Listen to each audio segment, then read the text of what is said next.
Study IQ IAS, आपका selection हमारा mission.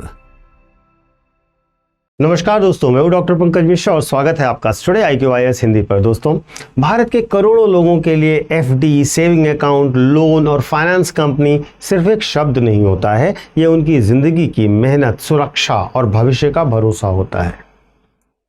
लेकिन अब रिजर्व बैंक ऑफ इंडिया ने एक ऐसा कदम उठाया है जिसकी वजह से पूरे फाइनेंशियल सेक्टर में हलचल मच गई है। RBI ने करीब 150 नॉन बैंकिंग फाइनेंशियल कंपनीज यानी कि NBFCs के रजिस्ट्रेशंस कैंसिल कर दिए हैं।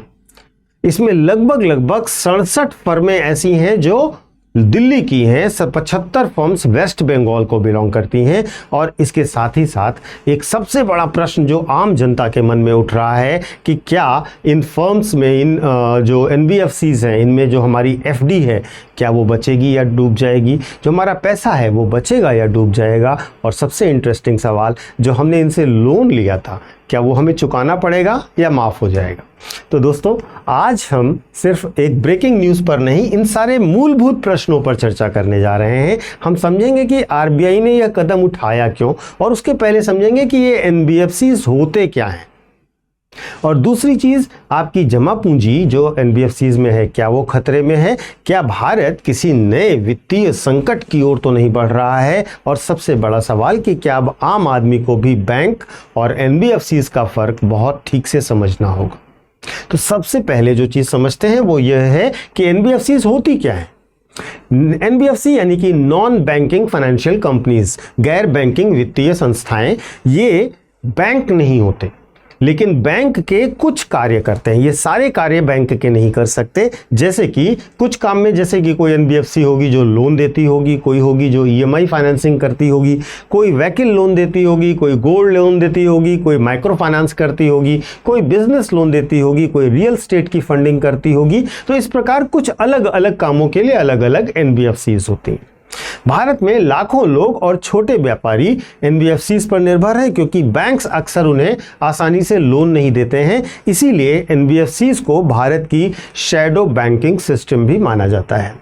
अब यही वजह है कि जब NBFC 150 NBFCs को बंद कर देता है RBI, तो फिर यह केवल एक कॉरपोरेट एक्शन नहीं बनता, बल्कि एक बड़ा फाइनेंशियल सिग्नल बन जाता है, एक बड़ी वित्तीय दृष्टि बन जाती है।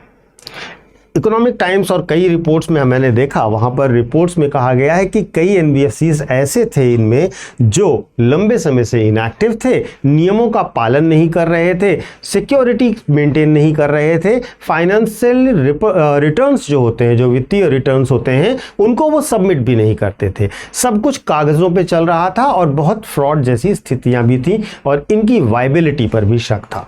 तो कुछ मामलों में सस्पिशन यह भी था कि कई ये सब जो NBFCs हैं, ये शेल एंटिटीज़ के तौर पर काम कर रही हैं। अब सवाल ये उठता है कि अगर ये कंपनियां इनएक्टिव थी तो फिर पैनिक क्यों है? अगर ये वास्तव में पेपर पर केवल थी तो परेशान होने की आवश्यकता है ही नहीं। लेकिन यह सच नहीं है। देखिए, मैं आपको बताता हूँ, एक पुराना घटना बताता हूँ।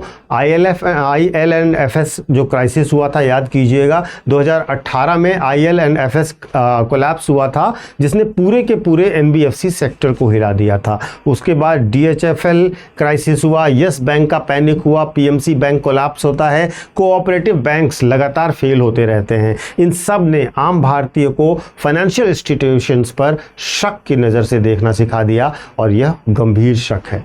तो लोग अब सिर्फ एक सवाल, जो सबसे महत्वपूर्ण और महान ज़रूरत का सवाल है, वो ये है कि क्या आपका पैसा सुरक्षित है या डूब गया, उसकी बात करते हैं। तो देखिए, सबसे पहले ये समझिए कि जो NBFCs में आपने मान लीजिए FD कराई हुई है, तो क्या वो FD अब सेफ़ है? पैसा वापस मिलेगा कि नहीं मिलेगा? देखिए, NBFCs जो होते हैं वो FD भी करवाते हैं, लेकिन हर NBFC को RBI डिपॉजिट टेकिंग परमिशन नहीं देता है।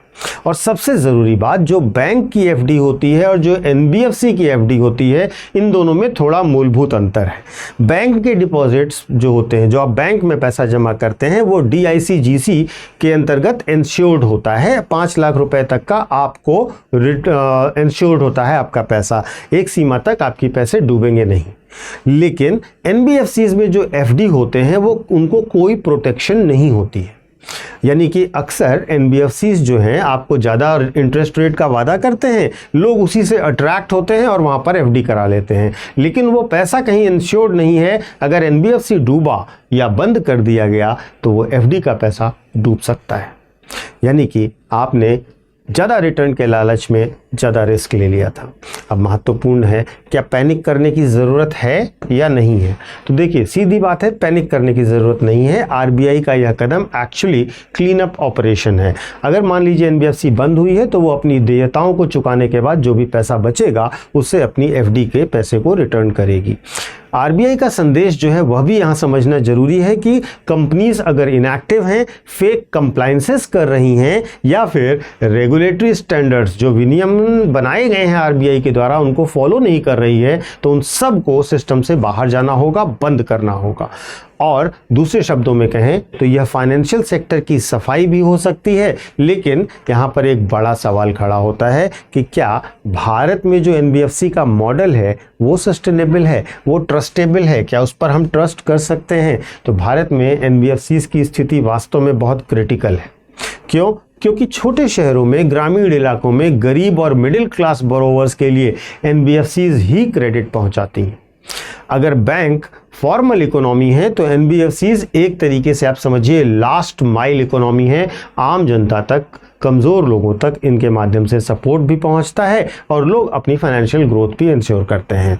इनमें जो गवर्नेंस इश्यूज़ हैं, लिक्विडिटी रिस्क्स हैं और वीक रेगुलेशंस हैं, ये एक बड़ी समस्याएं हैं सारी एनबीएफसीज के साथ, ज़्यादातर एनबीएफसीज के साथ। अब देखिएगा 2008 याद कीजिएगा, 2008 में अमेरिका में एक बड़ा फाइनेंशियल क्राइसिस आया था। वहाँ भी ट्रेडिशनल बैंक के बाहर शैडो बैंकिंग सिस्टम बहुत तेज़ी से आगे बढ़ा और जब क्राइसिस आया तो अमेरिका की पूरी इकोनॉमी हिल जाती है। 2008 में सबसे बड़ा बैंक डूब जाता है। अब भारत में भी एक्सपर्ट्स लंबे समय से इस मामले में वार्निंग दे रहे थे कि अगर एनबीएफसी सेक्टर में मजबूत रेगुलेशन सरकार और आरबीआई ने नहीं किया तो फ्यूचर में यह भी एक सिस्टमेटिक रिस्क क्रिएट करेगा और शायद आरबीआई अब उसी रिस्क को पहले से रोकने की कोशिश कर रहा है, कंटेन करने की कोशिश कर रहा है, क्योंकि हमारी अर्थव्यवस्था वास्तव में इस समय थोड़ी सी कमज़ोर स्थिति में है। तो घबराइए मत कि आपका पैसा डूब जाएगा। मैंने आपको बताया कि ये पैसा कैसे मिलेगा। अब महत्वपूर्ण यह है, आपको जागरूक होना चाहिए। अगर आपने किसी एनबीएफसी में एफडी या इन्वेस्टमेंट किया है तो चेक करें कि वह आरबीआई में रजिस्टर्ड है या नहीं, क्या उसकी क्रेडिट रेटिंग अच्छी है या नहीं, कहीं उसको कैंसिल तो नहीं कर दिया गया है। बहुत ज़्यादा इंटरेस्ट देने का अगर कोई वादा करता है तो अट्रैक्ट कभी मत होइए। डाइवर्सिफिकेशन रखिए और गारंटीड हाई रिटर्न वाले ट्रैप से सदैव बचिए। याद रखिए, फाइनेंशियल सेक्टर का सबसे डेंजरस शब्द जो है वो है too good to be true. अब महत्वपूर्ण रूप से लोन वाला मामला, अगर आपने लोन लिया है तो क्या होगा? देखिए, आपका लोन माफ़ नहीं होगा कंपनी बंद होने के बाद भी। आपको लोन तो चुकाना ही होगा, उसकी किस्तें कंपनी लेती रह सकती है या उस लोन को किसी अन्य इंस्टीट्यूशन को ट्रांसफ़र कर देगी। लेकिन अगर आपने गलती से भी लोन की ईएमआई रोकी तो यह आपके क्रेडिट स्कोर को ख़राब करेगा, आपकी वित्तीय स्थिति को ख़राब करेगा। तो आरबीआई का कदम जो ये उठाया गया है, अगर मैं फाइनली कहूँ तो केवल 150 एनबीएफसीज की कहानी नहीं है, यह भारत की फाइनेंशियल सिस्टम के चेंजिंग लैंडस्केप की भी कहानी है। एक तरफ तेजी से बढ़ती हुई भारत की डिजिटल इकोनॉमी है, दूसरी तरफ वीक फाइनेंशियल एंटिटीज़ हैं जिन पर क्रैकडाउन किया जा रहा है। यह वीडियो आपको डराने के लिए नहीं था, आपको सारे फैक्ट्स बताने के लिए था, सारी चीज़ों को गंभीरता से अंदर तक समझने के लिए था, क्योंकि आगे आने वाले समय में भारत में सिर्फ अर्निंग करके आप पर्याप्त काम नहीं कर सकते, आपको वित्तीय तौर पर जागरूक भी होना होगा। और भारत में अगर आपको लगता है कि इस तरीके की घटनाएं जहां पर फ्रॉड्स होते हैं उसके पहले अगर आप जागरूक हो गए तो आप अपने वित्त को, अपनी मेहनत को, अपने फाइनेंस को बचा सकते हैं। यह वीडियो अगर आपको इन्फॉर्मेटिव लगा हो तो इसको शेयर अवश्य कीजिएगा, लाइक भी अवश्य कीजिएगा, क्योंकि फाइनेंशियल अवेयरनेस जो है ना वो अब एक लग्जरी आइटम नहीं है, यह वास्तव में अब आज के भारत में एक सर्वाइवल स्किल है। अपने विचार कमेंट करके अवश्य शेयर कीजिएगा। मैं आपको अपने सोशल मीडिया हैंडल्स बता देता हूँ। UPSC UPSC mentor Pankaj sir के नाम से आप मुझे कनेक्ट कर सकते हो इंस्टा और टेलीग्राम पर।